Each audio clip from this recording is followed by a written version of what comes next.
അങ്ങനെ കാത്തിരിപ്പിനൊടുവിൽ മരണമാസ് എന്ന ചിത്രത്തിൻ്റെ ആദ്യ ഷോ കഴിഞ്ഞ് ചിത്രത്തിൻ്റെ ആദ്യ പ്രതികരണം പുറത്തുവന്നിരിക്കുകയാണ്. ആ ഒരു അപ്ഡേഷനാണ് ഇന്നൊരു വീഡിയോ ഭാഗത്ത്. വീഡിയോയിലേക്ക് വരുമ്പോൾ വീഡിയോ ലൈക്ക് ചെയ്യുക, ചാനൽ സബ്സ്ക്രൈബ് ചെയ്യുക. മാർച്ച് ഏപ്രിൽ മാസം അങ്ങോട്ട് ധാരാളം ചിത്രങ്ങൾ OTT റിലീസ് ചെയ്തിട്ടുണ്ട്. നമ്മുടെ ചാനൽ ഭാഗം പരിശോധിച്ചാൽ നിങ്ങൾക്ക് കാണാം. ശിവപ്രസാദിൻ്റെ സംവിധാനത്തിൽ ബേസിൽ ജോസഫ്, സുരേഷ് കൃഷ്ണ എന്നൊക്കെ പ്രധാന കഥാപാത്രങ്ങളായെത്തി.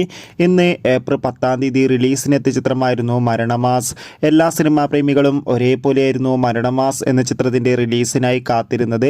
ഫൈനലി ചിത്രത്തിൻ്റെ ആദ്യ റെസ്പോൺസ് ഇപ്പോൾ പുറത്തുവന്നിരിക്കുകയാണ്. ചിത്രത്തിൻ്റെ ആദ്യ ഷോ കഴിയുമ്പോൾ ചിത്രത്തിന് മികച്ചൊരു പോസിറ്റീവ് റെസ്പോൺസാണ് നേടിയെടുത്തിട്ടുള്ളത്. ചിത്രം മികച്ചൊരു കോമഡി എൻ്റർടൈൻമെൻ്റ് ആണെന്നും ചിത്രത്തിൽ ബേസിൽ ജോസഫിൻ്റെ മികച്ച പ്രകടനവും മികച്ച കോമഡി രംഗങ്ങളൊക്കെ കാണാൻ വേണ്ടി സാധിക്കുന്നുണ്ടെന്ന് റിപ്പോർട്ടുകൾ സൂചിപ്പിക്കുകയാണ്. എന്തായാലും മരണമാസ് എന്ന ചിത്രത്തിൻ്റെ കൂടുതൽ അപ്ഡേഷൻ അറിയാൻ വേണ്ടി കാത്തിരിക്കാം. മാർച്ച് മാസം OTT റിലീസ് ചെയ്ത ചിത്രങ്ങളും ഏപ്രിൽ മാസം അങ്ങോട്ട് OTT റിലീസ് ചെയ്യാൻ പോകുന്ന ചിത്രങ്ങളുടെ വീഡിയോ നമ്മുടെ ചാനൽ ഭാഗം പരിശോധിച്ചാൽ നിങ്ങൾക്ക് കാണാൻ വേണ്ടി സാധിക്കും. കാണുക.